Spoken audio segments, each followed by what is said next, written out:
Nadi-disturb yung kaluluwa ko. Yan na lang ang naging reaksyon ni Senator Risa Hontiveros sa naging desisyon ng Korte Suprema na unconstitutional ang articles of impeachment laban kay Vice President Sara Duterte. Ayon kay Hontiveros, ang naturang desisyon ng kataas-taasang hukuman ay nagbukas ng mas marami pang disturbing questions sa one-year bar rule sa impeachment.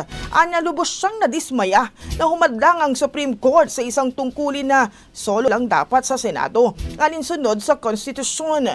Muli niyang idiniina mula sa 4 na impeachment complaints, isa lang ang inaksyonan ng House of Representatives at inakyat sa Senado. Ibig sabihin, hindi ito pasok sa one-year ban. Anya, patuloy pa rin nilang ipaglalaban ang paghahanap sa public accountability sa public office. Ang bahaging ito ay hatid sa atin ng Yummyfit ES2 Oral Drops. Simulang tuparin ang pangarap ng iyong anak. And stunting now,